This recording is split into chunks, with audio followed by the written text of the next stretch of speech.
Hello and welcome to Universal Love Law. So I'm driving, I'm going on my way to work, and I have a video for you guys, and it's going to be a story time. So today we're going to talk about psychological warfare, one of my favorite topics to discuss. You guys know my Mercury is in Scorpio in the 8th house with Pluto and Venus. So I have a lot of energy that focuses on the subconscious mind and hidden intentions, right? People that have hidden motives, and people that have 8th house and 12th house energy, they're gifted with I believe that they have a agreement to exercise their discernment to become top-notch human lie detectors. That's me all day long, right? So that's going to move me into my story time, okay? Now, I'm not going to get into details about this person, but I'm going to share the energy signature of an ex of mine. And I attracted this person for a greater reason, okay? Now, this person was a gambler, all right? Let me tell you about the mind of a gambler, okay? A gambler's mind will always call your bluff. They will always call your bluff. And they use wit and charm in order to hoodwink you, to con you, to manipulate you. And so this is why it's so important to recognize the energy of one that you're dealing with. So for me, like, if you think about two people that are playing blackjack together, right? You have all these different chips. They're worth all these different amounts of money. There's the $100 chips, there's the $1,000 chips, there's the $5,000 chips, $10 chips, whatever, right? And so depending on my hand and depending on your hand, I will utilize false lies through body language, my facial expressions, my body demeanor. I have to be confident at all times. Even if I have a shady hand, I can't let you know that. I have to be manipulating and condescending enough in order to make you assume I have a specific deck that's either a winning deck or a losing deck. A good conning gambler is going to have a shady hand, but you wouldn't know it because of the confidence that they have, that they carry. So you have to understand the type of energy that I was dealing with. This was a man who had a strong desire to gamble. And in that gambling comes a psyche, a psychological mind frame. And I think so deep about things, right? But this is the reality of the type of people that we deal with. We don't even know, but there's lessons to be learned. This is why men lie, women lie. Energy never lies. And the energy signature of a person teaches another so many things. This man taught me so much.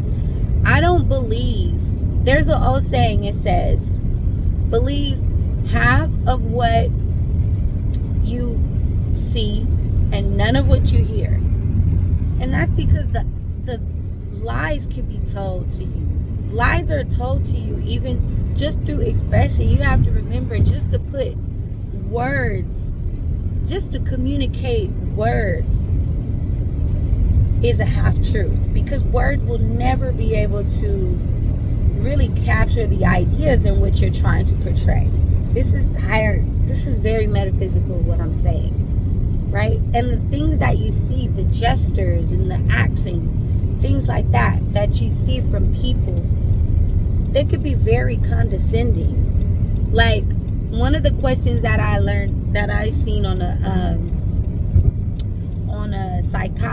test for if you are a sociopath, is, what do you value in friendships? Do you value loyalty or honesty? And that's the thing, like, even evil can be concealed with the illusion of loyalty. Pure evil. Like, a lot of people in the industry, they're very loyal to one another, but they are evil and they will turn on each other quickly. But an honest person is transparent and they don't have anything to hide. So that's why I say, in relationships with anyone, any kind of one-on-one relationship, I don't care if it's romantic, if it's a work relationship, if it's friendship, if it's family. Sorry, my allergies are bothering me. It's important to be mindful that you're dealing with a human being that holds a certain frequency. So even if they're on the level, even if they're not on the level that you are on, maybe you're a very honest person, you have a lot of integrity. Real is rare. All right? This gambler taught me that I learned things like, I always would hear, she'll be back. Like, evil shit. Like, who says that? Who says that? When you've hurt a woman so bad and she leaves you and you don't even care, like, she'll be back. That's an act of calling that woman's bluff. Like, you're so insecure, you'll be back, I know. Like, the level of narcissism that comes with the gambling spirit of greed. And so I learned that you cannot trust a handsome face or a nice smile or a beautiful face or body. You cannot trust these things because these are all utilized to con you, to deceive you. And that's why it's important to be mindful of who we have around us. And like, everything is energy in the end of the day. When you're dealing with people in relationships, you gotta know, who are you dealing with? Are you dealing with a person that is willing to lose just to win? Because this is the importance. Like, so going back to the relationship, this man had a desire to dominate me. And the thing is, when the love is not coming from a genuine place, it's coming from a place of domination and control, then they will lose just to win. You know, they will portray themselves as the victim in order to gaslight you into believing that you are the one in the wrong. Very condescending, very manipulative. These people will learn about your life inside and out and learn what you need, and then feel that need for you, feel that void for you. And guess what? Now you are hooked to them. And this is the dangers of dealing with people who are condescending and manipulative. But it's a part of your journey if it's in your past. Because if you only knew that it was all written, you wouldn't even take life so personal. One of the beautifulest quotes I've ever heard is, God, the creator of all, what God did was, God stretched out time and space. So space is this big, huge universe, and time is the illusion that we're living lives consecutively, back to back to back, right? But in reality, the creator expanded time and space to make the illusion seem like we're so far away from one another, or we're so separate from God, or we have all this time we're living in a lifetime, not knowing we've lived millions of lifetimes. And so, or thousands or hundreds. So this is what I'm saying. Like, when you walk through life knowing that this person in my life right now is teaching me something. I don't know if they're going to be in my life for a lifetime. I don't know if the experiences that we have together is going to be one that teaches me certain characters and qualities of life, and we can still maintain a strong relationship throughout the test of time. I don't know if that's going to be the case. This person might be in my life for a season. Either way it goes, my job is not to take the experience personally. My job is to recognize the energy that I am connecting with and recognizing, am I sharing or merging with this person? Are we sharing or are we merging? Because the shared energy is you are expressing your energy signature to me, and I am learning from your energy signature, vice versa. Whereas merging is we are mirroring to one another our lower or higher aspects. Merging is not always a bad thing, just like sharing is not always a good thing, right? I could be sharing my higher qualities to a lower vibrational person who utilizes my good character and shapeshifts and uses that with people to manipulate them. They may have seen the way that I talk to a person so kind and say, I'm going to do that so I can manipulate. Vice versa with merging. Merging is not always a bad thing. Maybe I'm mirroring to you an aspect of your inner child that is so pure and genuine and honest and loving that you begin to reappreciate yourself and remember the innocence of your soul through that merging, that mirroring effect. So life is a balance. They say life is not how to be dualistic, non-duality life. No. That's not for beginners in spirituality. These are for ascended souls. Like, honestly, I'm not even in a place where I should be thinking about non-duality. That isn't even a part of my process. And when you see these videos pop up online about non-duality and all of that, let me tell you, you will snap back to your reality so quick if you're not really at that place in your process. They say right person, wrong time. That's the same thing with the concept of non-duality.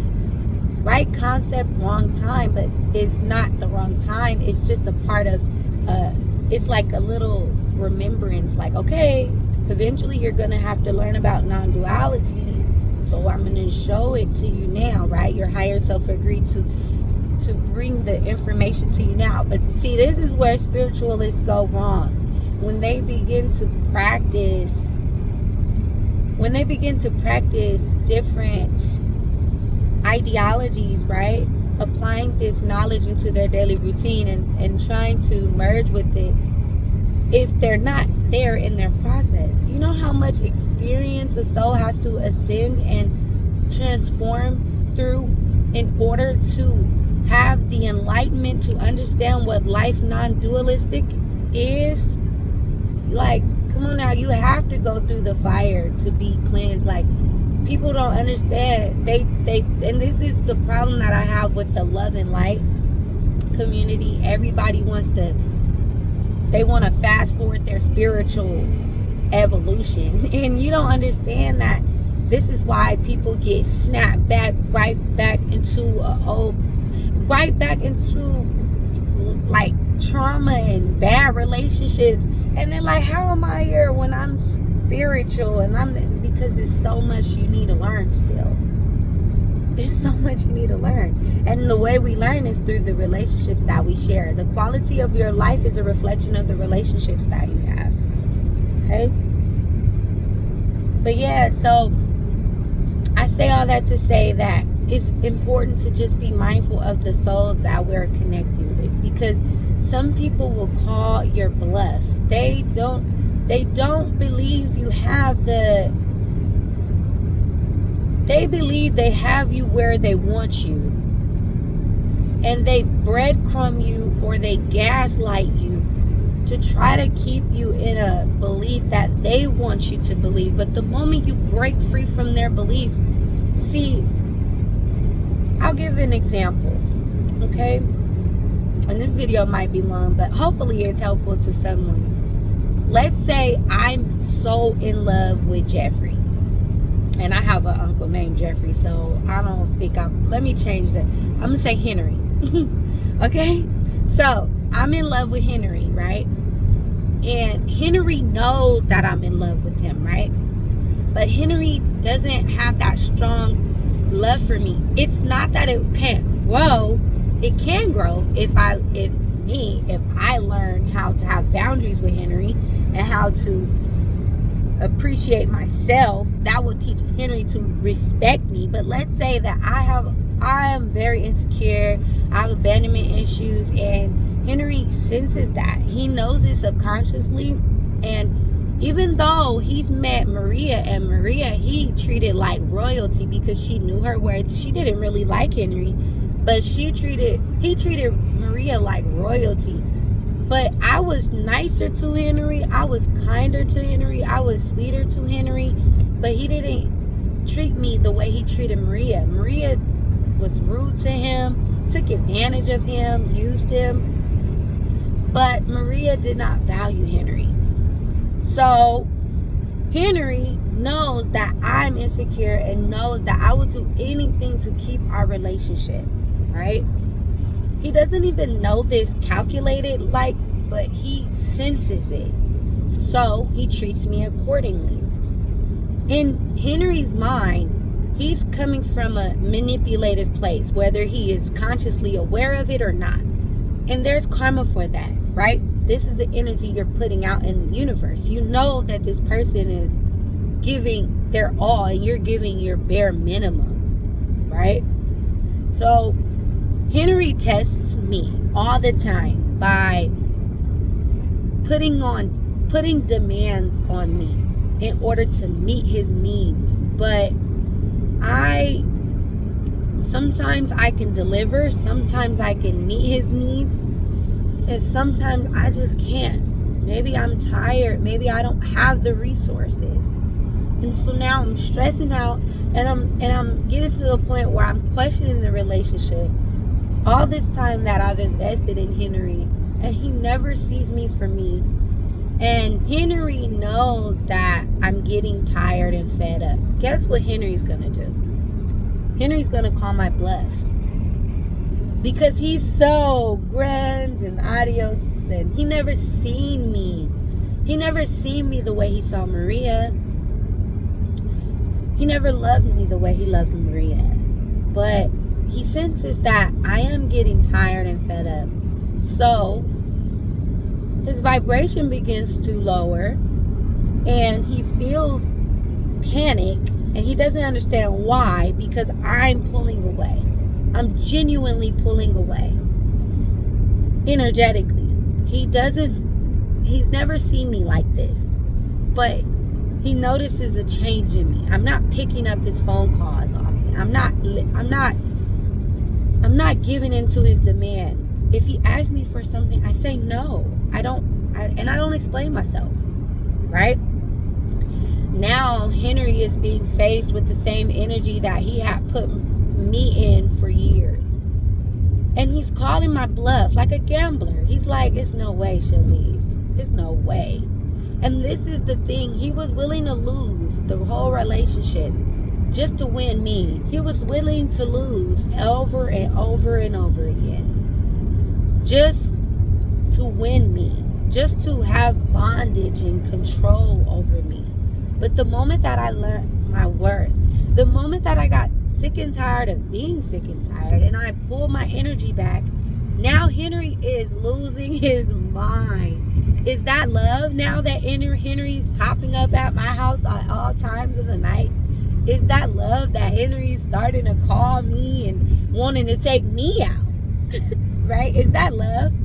One may think it is, but I don't think it is. I think it's domination. I think this person has been bamboozled, and they realize that they're the fool. They took advantage of a person that genuinely cared, and now that the energy of that person is slipping away, and I pity the fool, because so many people do this all the time.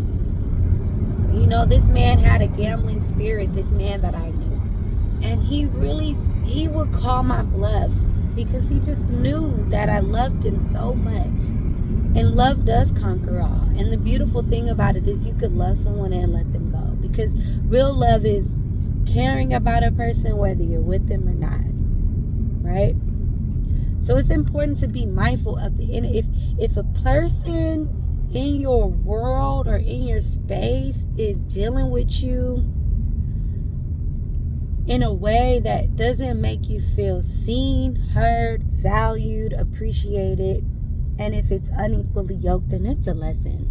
And there's a time frame on that. And I will say that it's very rare, but some relationships can last a lifetime. They may have started off very unfair or very jaded. But 9 times out of 10, relationships that are this manipulative and this unpure, they don't last. They don't last. And usually someone walks away learning a greater lesson than the other or feeling jaded. And yeah, I think I'm going to end the video here. I hope you guys were able to get something from this metaphysical conversation. I hope you're doing well wherever you are.